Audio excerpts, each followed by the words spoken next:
Hello friends, welcome to my channel అనగనగా. ఇవాళ మనం విక్రమార్క బేతాళ కథల్లో 10వ కథ వినబోతున్నాం. ఇంకెందుకు ఆలస్యం, వెంటనే కథలోకి వెళ్ళిపోదాం.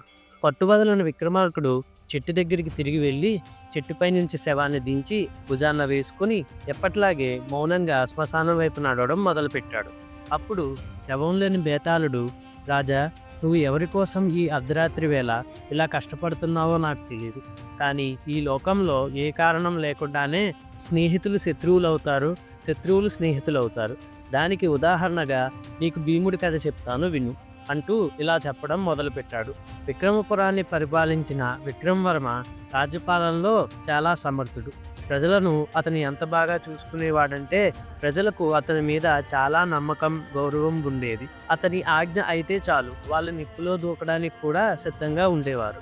ఇది చూసి పొరుగు రాజ్యం రాజు దేవరాజు అనేవాడు ఏమాత్రం సహించలేకపోయాడు. దేవరాజు పాలించే దేశంలో దేవరాజు గురించి చెప్పుకునేవారే లేరు. కానీ విక్రమవరం గురించి చెప్పుకునేవారు చాలామంది ఉన్నారు. దేవరాజు పాలనలో ప్రజలు అనేక కష్టాలు అనుభవించారు. అతను విక్రమపురాన్ని యుద్ధంలో గెలవలేడు.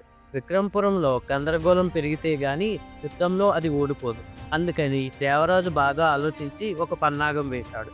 రెండు రాజ్యాలకు మధ్య ఉండే అడవుల్లో ఆటవికుల ముఠాలు అనేకం ఉండేవి. ఆ ముఠాల వాళ్ళు అడవి మీద ఆధారపడి ప్రశాంతంగా జీవిస్తూ ఉండేవారు. దేవరాజు అడవిలో నివసించే ముఠాల నాయకులను రహస్యంగా రప్పించి, అడవి జంతువుల కన్నా హీనంగా బతుకుతున్నారు మీరు, మిమ్మల్ని చూస్తే జాలేస్తుంది.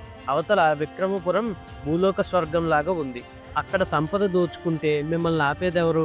ఒకవేళ విక్రమవర్మ మీ మీదకు సైన్యాన్ని పంపితే మా సరిహద్దుల్లోకి పారిపోయి రండి, నేను మీకు ఆశ్రయం ఇస్తాను. మీ ధైర్య సాహసాలను ఉపయోగించి మీరు మరింత సుఖంగా బతకాలన్నదే నా కోరిక అన్నాడు. దేవరాజు ఇచ్చిన భరోసాతో అడవివాసులు దొంగల ముఠాలుగా తయారై విక్రమపురాన్ని దోచుకోవడం ప్రారంభించారు. ఆ దొంగతనాలు ఒక ఉద్యమంలా సాగుతున్నాయని గ్రహించి విక్రమవర్మ దొంగలను పట్టుకునే పని ప్రజలందరిది అని ప్రకటించాడు.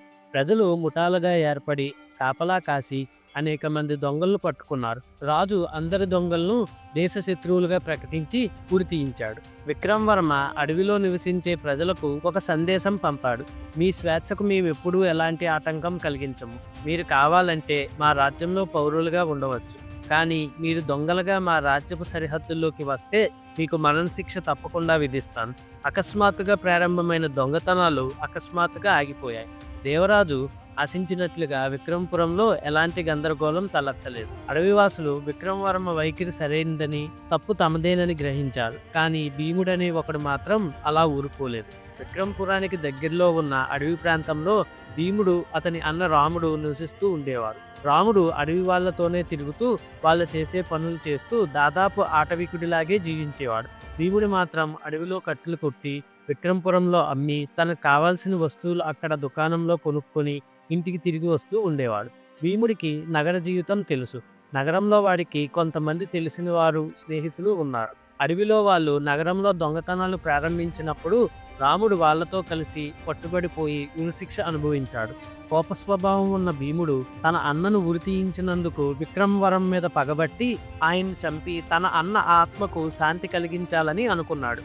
ఈ లోపల దేవరాజు కూడా అలాంటి నిర్ణయానికి వచ్చాడు. విక్రమపురంలో గందరగోళం రాదని తెలియగానే అతను విక్రమవర్మను చంపడానికి ఒక సైనిక దళాన్ని ఒక యోధుడి నాయకత్వం కింద అడవిలో ఏర్పాటు చేశాడు. ఒకరోజు విక్రమవర్మ వేట కోసం కొద్దిమంది అనుచరులతో అడవికి వచ్చాడు.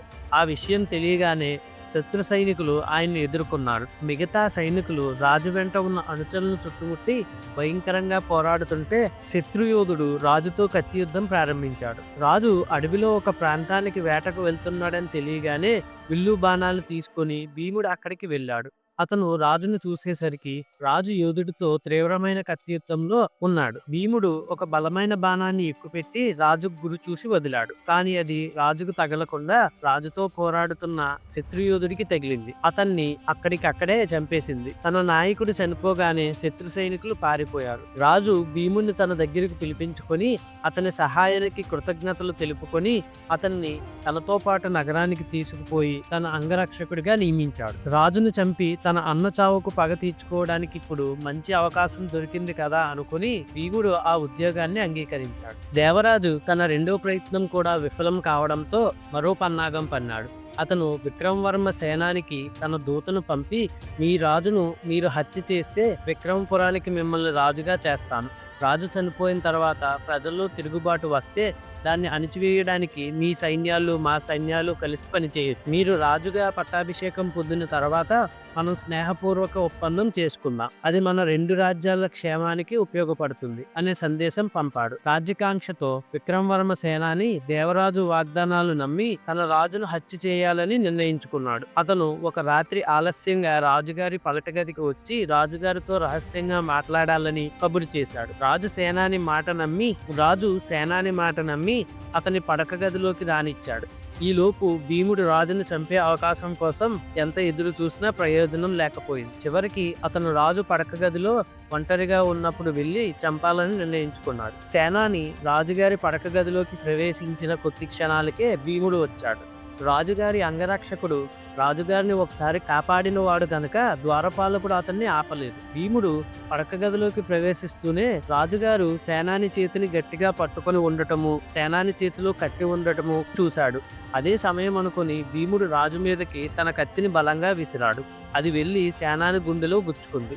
తన ప్రాణం కాపాడినందుకు రాజు భీముణ్ణి ఆ క్షణంలోనే మెచ్చుకోవడమే కాకుండా మర్నాడు సభలో అతన్ని కొత్త సేనానిగా నియమించాడు. ఆ తర్వాత భీముడు విక్రమవర్మను ఎంతో భక్తి విశ్వాసాలతో సేవిస్తూ తన అన్న చావుకు పగ తీర్చుకునే ఉద్దేశాన్ని పూర్తిగా వదులుకున్నాడు. బేతాళుడు ఈ కథ చెప్పి, రాజా, భీముడు తన పగను ఎందుకు మానుకున్నాడు? రాజు తనకు పెద్ద పదవిని ఇచ్చాడనా, లేక తన పగ తీరే అవకాశం లేదనా, రాజుకు దైవ సహాయం ఏదో ఉందనా? ఈ సందేహానికి సమాధానం తెలిసి కూడా చెప్పకపోతే నీ తల పగిలిపోతుంది అన్నాడు. దానికి విక్రమార్కుడు, భీముడిలో మార్పు కారణాలు అవేమీ కావు. రాజుకు తన అన్న మీద పగ ఏదీ లేదని, రాజుకు దేశక్షేమమే ముఖ్యమని భీముడికి క్రమంగా తెలిసి వచ్చి ఉంటుంది. ఆయన ఎందరో దొంగలు ఉరి తీయించాడు. అది తప్పు పని అని అడవిలో వాళ్ళు కూడా అనలేదు. తాను ఎవరో కూడా తెలియకుండా ఆయన తనను సేనాని చేశాడు. అందుకు నగరంలో వాళ్ళు ఎవరో అభ్యంతరం చెప్పలేదు. రాజు మీద అన్ని రకాల వారికి ఉన్న విశ్వాసం భీముడికి కూడా కలిగిందనుకోవాలి అన్నాడు. రాజుకు ఈ విధంగా మౌనభంగం కలగగానే బేతాళుడు శవంతో సహా మాయమై తిరిగి చెట్టెక్కాడు. రేపు మరో కథతో మళ్ళీ కలుద్దాం. Stay tune.